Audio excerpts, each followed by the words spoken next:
Сегодня мы поговорим на одну очень важную и радостную тему для фанатов манги Черный Клевер, а именно про скрытый сюжет, ожидающий нас в финальной арке. У меня недавно уже был ролик на тему будущего этого тайтла и почему он никак не закончится в ближайшее время. Но тогда мы разобрали то, что нам еще предстоит увидеть, материал, который явно в одну главу или даже в 4 будет сложно уместить, хоть они и будут большими по объему. А вот сегодня мы конкретно обсудим задуманное автором Черного Клевера большое путешествие главного героя с конкретными доказательствами. Ну а также напоминаю, что прочесть свою любимую мангу, манхву маньхуа, вы сможете на remanga.org. Здорово, ребятки и анимешники, у микрофона Зик. А вот ребята, которые оставили свой коммент под прошлым роликом. Ну а мы начинаем.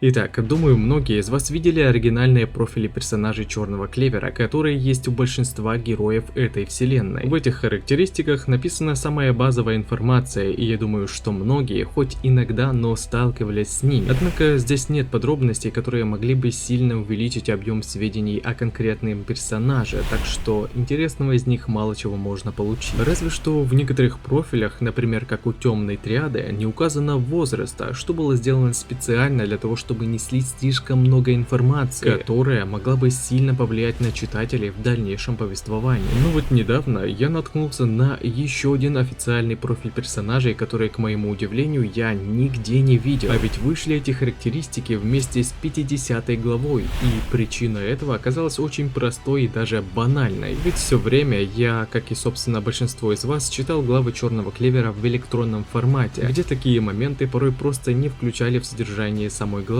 Ну вот на физическом носителе, а то есть в журнале Джампа или томе манги, эти характеристики, как и другие плюшки, зачастую добавляют регулярно. Это сейчас, когда я перевожу Клевер и Геройскую Академию, со спойлеров я могу добавить такие моменты в содержание главы. Ну вот занялся переводом конкретно Черного Клевера я где-то со 190, а оформлять для вашего прочтения уже с 253 главы, так что я просто не застал и не знал, что в 50 главе были подробные профили персонажей. И лишь порыскав на зарубежных сайтах, я все же нашел полное содержание 50 главы журнала. Они, конечно, были на японском, но переведя их, я был просто шокирован, ведь эти характеристики были более подробными, нежели обычные профили персонажей с базовой информацией: возраст, день рождения, знак зодиака, группа крови и так далее. Ибо в этой характеристике было месторождение персонажа. И это просто невероятно, поскольку теперь мы с точностью можем утверждать, что скрытый сюжет Табата все-таки готовит, и стало известно это аж в 50 главе. Сейчас будет небольшая минутка спонсора, после чего мы продолжим раскрытие замыслов автора Черного Клевера. Если ты ищешь активное сообщество по Черному Клеверу и в целом по другим тайтлам, тогда залетай на Q-форум, где ты не просто сможешь читать мои переводы глав, но еще сможешь обсудить ее с другими фанатами. Также в сообществе проводятся различные викторины, блиц-опросы, даже поиграть можно в крокодила, мафию, города, ассоциации и даже совместно анимку можно посмотреть. А еще в разделе по Черному Клеверу каждый участник может получить свой именной гримуар, так что не упусти возможность отлично провести свое время, ну а также узнай, какой гримуар тебя выберет. Ссылку на Q-форум ты найдешь в описании под роликом.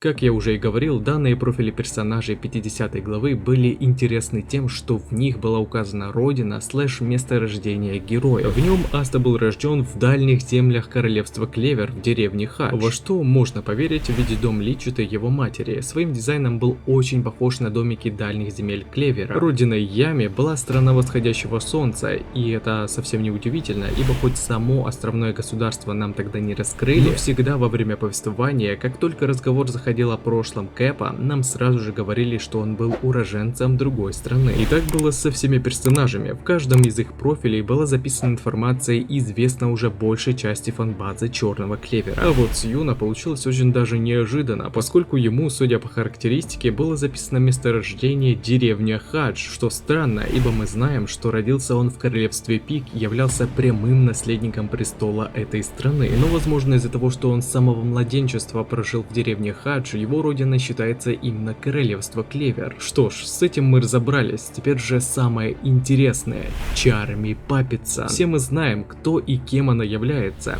Чарми у нас получеловек, полудварф, и большинство информации профиля 50 главы сходится с обыденным профилем, к которым мы привыкли. Рост, день рождения, возраст, увлечения. Но вот мы знаем, что в характеристике 50 главы у нас записано место рождения. Однако во втором пункте просто ничего не было записано, и это не какая-нибудь невнимательность. Нет, там просто поставили прочь, намереваясь скрыть информацию, точно так же, как и с настоящим возрастом темной триады. А так как там ничего нет, даже как с Юна, который по профилю у нас родился в деревне Хадж, значит мы с уверенностью можем утверждать, что Чарми не была рождена в Клевере и уж точно не пребывала в этой стране так долго, чтобы ее родину записали как королевство Клевер. И эта отсутствующая информация под вторым номером является ничем иным, как нежеланием автора раскрывать читателям ее в данный момент. Ведь если бы у него не было твердого убеждения в счет того, что место рождения Чарми могло повлиять на дальнейшее восприятие фанатов Черного Клевера, он бы не стал скрывать подобную информацию. А значит, у Табаты есть большие планы на этот счет, и этот процесс уже начался. Медленно, но верно, нам понемногу раскрывали недостающую информацию о Чарми Паппетсон. В арке Восстания эльфов мы впервые узнали, что она, оказывается, полукуровка, дав нам понять, что в этой вселенной, кроме эльфов, есть еще и раса дварфов. И уже аж в 350 главе эта тема вновь была затронута, когда паладин Лили рассказала нам о плане господства Люциуса над всем миром. Именно тогда наши догадки по поводу того, что за королевством Пик было продолжение материка, были подтверждены. Табата всегда оставляет пасхалки по ходу повествования, делая их то менее заметными, как, например, с Нахтом, когда с акцентом на ноги нам показали всех членов отряда Черного Быка, и совсем скрытые, как с Чарми, поскольку ему не хотелось спойлерить читателям о том, кто она была, какая ее родина и что мы должны ожидать в дальнейшем сюжете. А раз уж новый регион нам показали воочию, тогда это уже не просто намек на возможное путешествие главного героя, а именно что прямое доказательство того, что раскрытие страны дварфов действительно будет. И автор показал нам как читателям то, что он готовит эту дугу дварфов аж с 50 главы, а на самом деле это продумано было уже скорее всего задолго даже чем вышла первая глава по Черному Клеверу, ведь какой-никакой сценарий сюжета Табата наверняка давно прописал. Тогда и переезд всего тайтла журнала Shonen Jump в Jump Giga в который раз доказывает, что автор не желает так скоро заканчивать Черный Клевер, пытаясь вжаться в сроки еженедельной сериализации. Единственный вопрос, как произойдет знакомство со страной дварфов.